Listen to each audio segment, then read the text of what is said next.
오늘 이 본문을 가지고 다시 보는 원시복음이란 제목으로 말씀을 전하겠습니다. 이 원시복음이라는 말을 아시는 분도 있을 거고 또 들어보신 분도 있을 거고 또 잘 모르는 분도 계실 겁니다. 여러분, 원시복음 이게 무슨 뜻입니까? 원시복음 들어본 적 있습니까? 없습니까? 들어보셨을 거예요. 이 시자가 시작할 시자입니다. 원은 이제 근본, 으뜸. 그래서 성경에서 가장 먼저 시작된 복음, 그게 원시복음입니다. 그게 창세기 3장 15절이다 라고 우리는 들었고 알고 있습니다. 그래서 이 창세기 3장 15절은 누구나 아는 본문이에요. 누구나는 아닐 수도 있겠지만 교회를 조금 다녀보신 분들이라면 이 말씀은 참 많이 들었을 겁니다. 특별히 3장 15절에서 이제 여자의 후손이라 나오죠. 이 여자의 후손이 누굽니까? 예수님. 그 예수님이 뭐 하십니까? 뱀의 머리를 상하게 하신다, 깨뜨리신다. 그래서 예수님이 승리하신다. 이게 복음이다라고 해서 창세기 3장 15절을 복음이라 하고, 또 가장 먼저 나왔으니까 원시라는 말을 붙여서 원시복음 이렇게 우리가 부르고 있습니다. 또 오늘 우리는 이 원시복음을 다시 한번 들여다보고 다시 한번 생각해 보려고 합니다. 왜냐하면 과연 오늘 이 본문이 예수님의 승리를 말하고 있는 본문인가라는 의문을 가지게 되었기 때문입니다. 만약 이 본문이 예수님의 승리다라고 할 것 같으면 여러분 3장 15절을 다시 한번 보십시오. 여자의 후손은 네 머리를 상하게 할 것이니라 라고 끝나야 돼요. 그렇지 않습니까?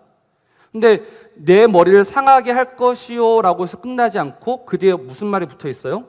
너는 그의 발꿈치를 상하게 할 것이다 라는 이 말이 붙어 있단 말입니다. 근데 예수님은 머리를 깨트리시고 뱀은 뒤꿈치를 문다. 근데 이게 어떻게 예수님의 완전한 승리가 될 수 있는가? 그래서 사람들은 또 어떻게 설명하냐면 예수님은 머리를 깨트리시고 다만 그 뱀은 무엇을 상하게 합니까? 뒤꿈치를 상하게 한다. 그러니까 머리를 깨뜨리는 것은 완전한 승리고 뒤꿈치를 무는 것은, 뒤꿈치를 상하게 하는 것은 그냥 부분적인 마지막 최후의 몸부림이다. 그러니 이거는 복음이 맞다라고 이야기하기도 합니다. 근데 여러분, 뱀이 왜 뒤꿈치를 물까요? 뱀이 왜 뒤꿈치를 물겠습니까? 제가 이 뱀을 생각하다 보니까 이번 휴가 때 뭘 만났겠습니까? 뱀을 만났습니다. 진짜 뱀을 만났어요. 그래서 제가 이제 차에 타려고 딱 지나가는데 느낌이 뭔가 이상한 거예요. 옆에 뭐가 스스슥 지나가는 거예요. 그래서 보니까 뱀 꼬리가 보입니다.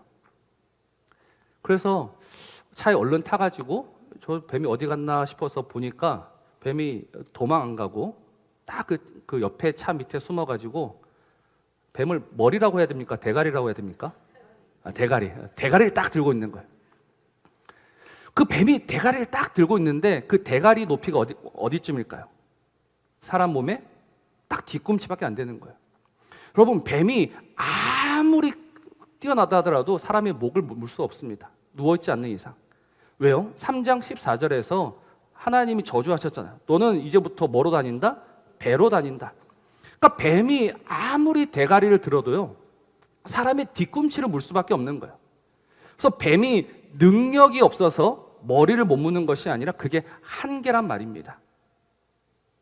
그럼 만약 그 뱀이 뒤꿈치를 물었을 때 그거는 아프지 않겠습니까? 그거는 치명적이 아니다라고 할 수 있을까요? 그것도 엄청난 공격이 될 수 있어요. 그렇기 때문에 이 뱀이 뒤꿈치를 문다라는 것은 최후의 발악, 최후의 몸부림이다라기보다는 오늘 우리가 주제인데 끊임없는 싸움을 이제 벌이게 된다라는 겁니다. 여자의 후손이 그 머리를 상하게 합니다. 발로 그 뱀의 대가리를 누른다라고 했을 때 뱀은 가만히 있는 것이 아니라 그 발을 어떻게 한다? 물어버린다라는 이야기가 되는 거예요. 또 중요한 거는 이제 히브리 원어는 어떻게 말하고 있느냐라는 거예요. 우리 성경을 보면 이제 상하게 한다라고 이야기해놔요. 이거를 히브리어에서는 미완료라고 합니다. 뭐라고 한다고요? 미완료. 미완료는 뜻이 두 개가 있습니다. 하나는 이제 미래를 이야기할 때 미완료로 쓰기도 하고, 또 진행형을 할 때 이 미완료로 쓰기도 합니다. 그러면 이 상하게 할 것이다라는 이 표현은 미래의 이야기겠습니까? 아니면 진행하는 이야기겠습니까? 먼 미래에 어느 날 그 여자의 후손이 뱀의 머리를 상하게 할 것이다. 미래 이야기겠습니까? 아니면 지금부터 계속해서 그 머리를 상하게 하고 뱀은 뒤꿈치를 물다. 뭐가 맞는 것 같아요? 미래입니까? 진행입니까? 진행인 거예요, 진행. 그러니까 지금 이때부터 계속해서 싸움이 일어난다는 뜻입니다. 여러분, 이 아담과 하와 이후에 이제 예수님의 완전한 승리가 올 때까지 그 사이에 싸움이 있습니까? 없습니까? 싸움이 있습니다. 계속해서 싸움이 있습니다. 우리 대표적인 이야기가 홍수 이야기죠. 홍수 이야기를 보면 창세기 6장 2절 말씀입니다. 하나님의 아들이 사람의 딸들을 취하였다. 이 부분도 참 재밌는 부분인데요. 이 하나님의 아들과 사람의 딸들이 대립하는 장면이 나옵니다. 그러다가 하나님이 그 물로써 심판하시죠. 그 물의 심판 이후에는 또 무슨 사건이 있습니까? 바벨탑이 있습니다. 우리가 이제는 흩어짐을 면하자. 또다시 하나님에게 도전장을 내밀었고, 그래서 그들이 모여서 탑을 쌓았고 하나님이 그들과 싸워 그들을 흩어버리시는 이야기가 나옵니다. 그리고 그 다음에 하나님이 아브라함을 불러서 경건한 한 자손을 만드셔서 하나님의 백성들을 만들어 가시는데, 이 하나님의 백성들은 그냥 홀로 살아갑니까? 아니면 끊임없는 싸움 속에서 살아갑니까? 끊임없는 싸움 속에서 살아가더라는 겁니다. 그러니 이 성경 전체 이야기는요, 어떻게 보면 이 싸움의 이야기다라고 해도 과언이 아닙니다. 성경은 계속해서 끊임없이 우리에게 싸움을 이야기합니다. 디모데후서 3장 12절 말씀을 보면 이 예수 믿는 자 안에게도 무슨 싸움이 있느냐? 무릇 그리스도 예수 안에서 경건하게 살고자 하는 자는 박해를 받는다. 그러니까 예수 안에서 경건하게 살고자 하는 자는 반드시 무엇을 해야 된다? 싸울 수밖에 없다는 거예요. 싸울 수밖에. 왜냐하면 예수님께서 이 땅에 오셔서 화평이 아니라 무엇을 주셨습니까? 검을 주셨기 때문입니다. 예수님은 그냥 우리에게 평화만 주신 것이 아니라 마태복음 10장 34절 말씀 보니까 내가 세상에 화평을 주러 온 줄로 생각하지 마라. 화평이 아니요 무엇을 주러 왔다? 검을 주러 왔다라고 이야기합니다. 그러니까 이 예수님을 믿는다면 그때부터 우리에게는 무엇이 있다? 싸움이 있다라는 이야기가 되는 겁니다.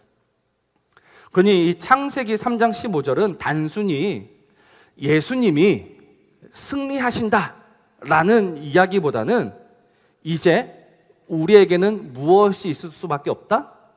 싸움이 있을 수밖에 없다.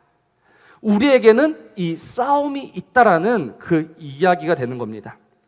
예수를 믿는다는 것은 이제부터 나는 싸워야 하는구나라는 이야기가 되는 거예요.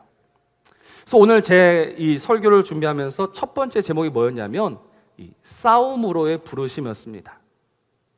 하나님이 우리를 이 싸움으로 부르셨구나. 싸움으로의 부르심.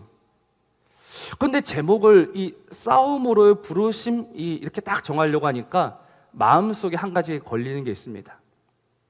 뭐가 걸릴까요? 하나님이 지금 이 창세기 3장 15절을 아담이나 하와한테 하셨다면 싸움으로의 부르심이라는 말은 맞을 것 같아요. 근데 이 3장 15절은 누구에게 하시는 말씀입니까? 3장 15절은 누가 누구에게 하는 이야기예요? 하나님이 뱀에게 하시는 이야기입니다. 하나님이 지금 뱀에게 무슨 말씀하고 계세요? 저주와 심판의 말씀하고 계시는 거예요.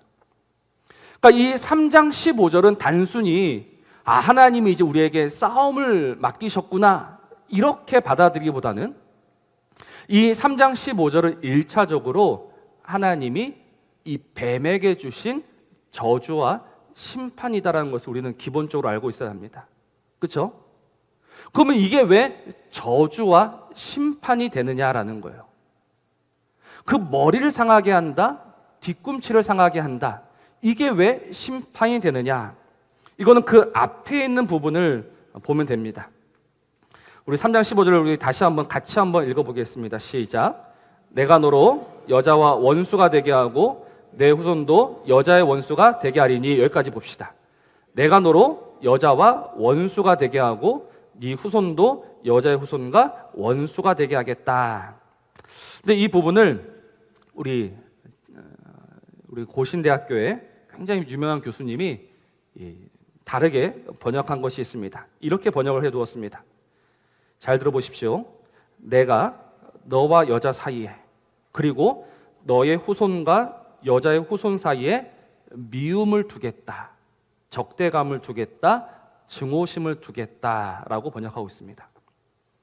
다시 한번 읽어드립니다. 내가 너와, 이 너는 누굽니까? 뱀.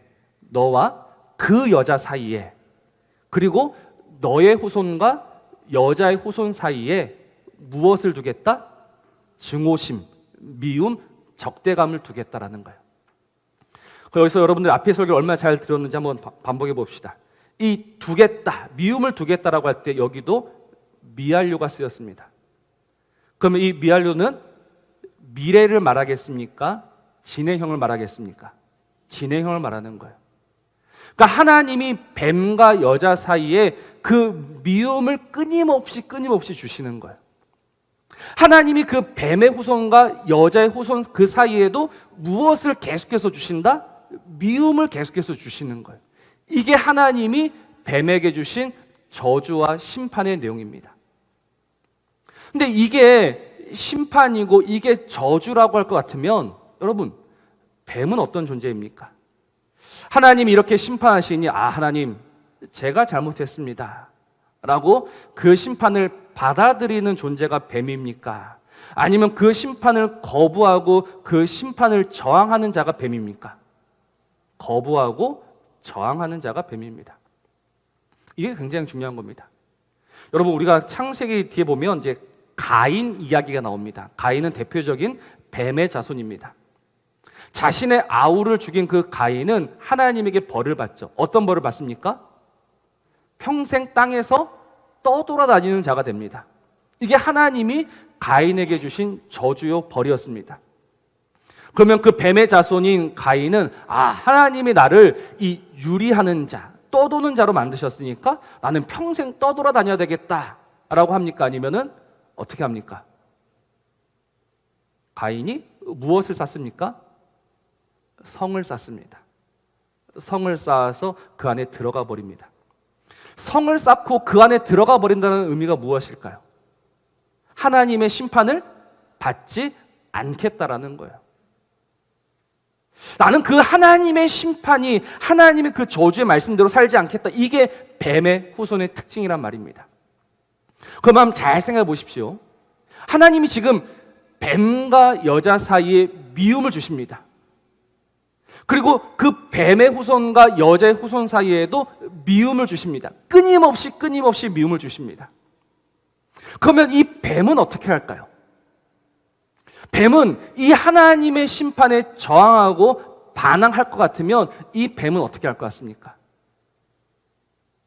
한번 생각해 보십시오. 뱀과 여자 사이에 미움을 주셨어요, 하나님이. 그러면 이 뱀은 이제 앞으로 뭘 하겠습니까? 친하게 지내는 거예요, 친하게. 이해되십니까? 하나님이 여자와 뱀 사이를 끊어버리셨습니다. 여자와 뱀은 더 이상 가까이 할 수 없는 자로 만드셨어요. 그게 하나님이 뱀에게 내리신 심판이에요. 그럼 뱀은 어떤 존재냐? 어떻게 해서든지 가까이 하려는 자가 되는 거예요. 이게 뱀의 실체입니다. 그러니까 끊임없이 뱀은 우리를 미혹합니다. 끊임없이 뱀은 우리에게 손짓합니다. 여기로 와라, 여기로 와라.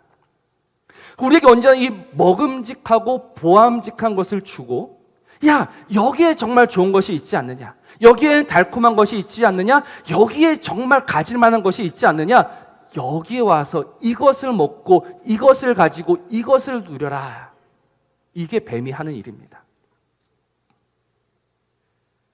그래서 그 뱀은 오늘 우리에게 무엇을 주느냐? 오히려 오늘 우리에게 하나님을 적대하는 자로 만드는 거예요. 그 뱀이 우리를 속여서 오늘 우리로 하여금 하나님을 미워하는 자로, 하나님을 거절하는 자로 만들어 가는 겁니다. 하나님이 살아계신다면 어떻게 그렇게 할 수 있느냐? 하나님이 너를 사랑하신다면 왜 너를 내버려 두시겠느냐? 하나님이 너를 정말로 좋아하신다면 왜 네 상황은 이것밖에 되지 않느냐라는 이런 말로 우리를 끊임없이 속여서 우리를 하나님에게서 멀어지고 자기에게 가까운 자로 만들어가고 있는 겁니다. 이게 창세기 3장에서부터 시작된 싸움의 실체요, 싸움의 정체입니다. 그러니까 우리는 이 뱀에게 속아서 누구를 더 가까이 하고 누구를 더 좋아하고 있습니까? 뱀을 가까이 하고 뱀을 좋아하고 뱀이 주는 쪽으로 가고 있는 거예요.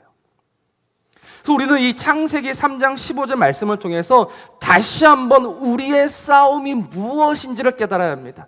오늘 우리가 무엇을 위해서 싸워야 하며 무엇을 위해서 달려가야 할지를 오늘 우리는 생각해야 하는 거예요. 여러분, 정말 하나님이 좋으십니까? 여러분, 정말로 하나님을 사랑하십니까? 여러분, 정말 하나님을 향한 갈망이 있습니까? 여러분, 정말 그 하나님 때문에, 하나님을 향한 그 마음 때문에 오늘 하나님에게로 나아가고 있습니까? 여러분, 성경은 이 사랑을 감정의 문제로 다루지 않습니다. 여러분, 하나님을 사랑한다라고 할 때 이 사랑은요, 단순히 감정의 문제가 아닙니다. 사랑은 어떤 문제입니까? 사랑은 뭐 배웠지 않습니까? 요한복음에서. 사랑은 요한복음 우리 14장 21절을 봅시다. 요한복음 14장 21절 같이 한번 읽어봅시다. 시작. 나의 계명을 지키는 자라야 나를 사랑하는 자니. 여기까지.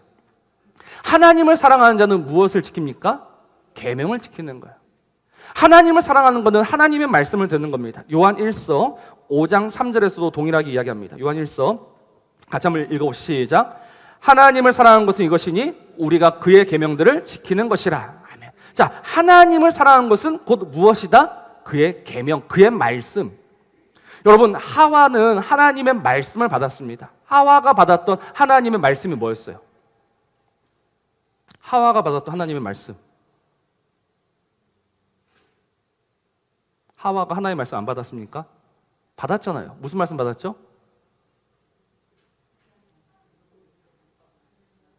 굉장히 저를 당황스럽게 만드시네요. 하와가 받았던 하나님의 말씀이 뭐예요? 먹으면 죽는다. 먹으면 죽는다. 근데 또 이 하와가 들었던 뱀의 말도 있어요. 먹어도 안 죽는다. 이 두 말을 동시에 들었단 말입니다. 근데 뱀이 결국 누구의 말을 들었어요? 이 하와가 결국 누구의 말을 들었습니까? 뱀의 말을 들었어요. 이 뱀의 말을 들었다는 것은 하와가 누구를 사랑했다는 겁니까? 뱀을 사랑했다는 겁니다. 근데 하나님이 이 뱀의 말을 듣고 뱀을 사랑했던 하와가 있는데 이제 이 하와와 뱀 사이에 미움을 두겠다. 그러면 이제 더 이상 이 하와는 어떤 존재입니까? 뱀의 말을 듣는 자가 아니라 누구의 말을 듣는 자가 된다? 하나님의 말씀을 듣는 자가 되는 거예요. 이 하나님의 말씀을 듣는 자라야 하나님을 사랑하는 자고 하나님에게 속한 자가 되는 거예요. 그래서 내가 뱀을 미워한다, 내가 뱀을 거절한다, 내가 뱀과 싸운다라는 말은 오늘도 우리에게 들리는 그 뱀의 달콤한 유혹을 거절하고 오늘 우리에게 주시는 이 하나님의 말씀을 들으면서 살아가겠다라는 거예요. 근데 이 하나님의 말씀을 들어서 그래서 나는 이제 하나님에게 속한 자가 되는데 이 하나님에게 속한다 할 때는 그냥 단순히 나는 이제부터 하나님에게 속한다, 나는 이제부터 뱀이 더 이상 나를 건드릴 수 없다, 그런 존재가 되는 것이 아니라 끊임없는 싸움이 있다는 거예요. 여자의 후손은 뱀의 머리를 상하게 할 것이고, 그러나 뱀은 여전히 그 발꿈치를 물어뜯으면서 끊임없이 싸우면서 오늘 우리로 하여금 그 뱀에게 속한 자가 아니라 하나님에게 속한 자로 하나님이 만들어가고 계신단 말입니다. 근데 문제가 무엇이냐면, 그럼 오늘날 이 백성들, 이 교회들은 과연 누구의 말을 듣고 있고 누구에게 속한 자가 되고 있느냐라는 거예요. 오늘 우리는 누구의 말을 듣고 있습니까? 여러분, 이 세상이 주는 것들을 한번 잘 생각해 보십시오. 제가 휴가를 갔다 와 보니까 좋은 게 너무 많습니다. 좋은 게 너무 많아요. 그래서 사람들은 그 좋은 것을 가지기 위해서 열심히 삽니다. 돈 벌어서 좋은 데 가고, 돈 벌어서 맛있는 거 먹고, 돈 벌어서 좋은 거 가지고, 그게 삶의 이유와 목적이 되어 있습니다.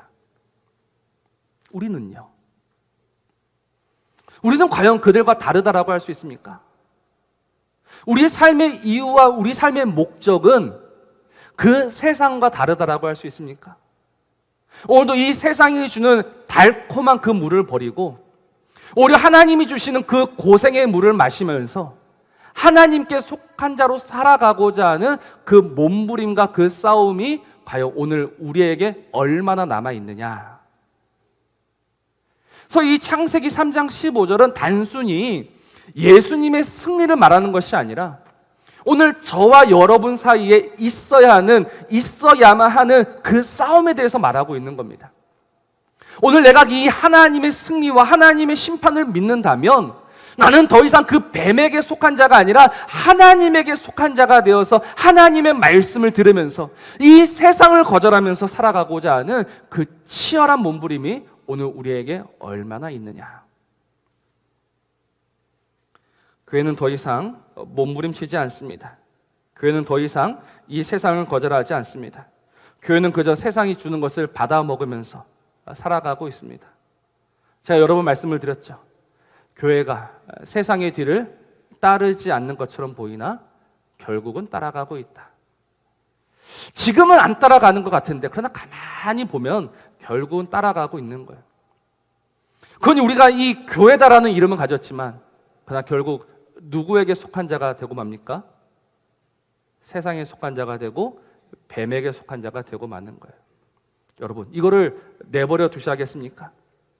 하나님이 분명히 오늘 그 뱀과 여자 사이에, 뱀의 후손과 여자의 후손 사이에 미움과 증오와 적대감을 두어서 오늘 우리로 하여금 그 뱀에게 속한 자가 아니라 하나님에게로 속한 자로 불러주셨는데 우리가 또다시 우리 발로 쫓아가는 그런 일이 있어서야 되겠습니까? 우리는 다시 한번 이 말씀 앞에 우리의 삶을 돌아볼 수밖에 없는 겁니다. 여러분, 하나님의 승리가 있습니다. 하나님의 완전한 승리가 있습니다. 그 승리를 믿으셔야 합니다. 지금 이 눈앞의 승리, 지금 이 작은 승리 때문에 하나님의 그 크신 승리를 놓치면 안 된단 말입니다. 우리 로마서 16장 20절 말씀 한번 봅시다. 로마서 16장 20절 말씀 같이 한번 읽어봅시다. 시작.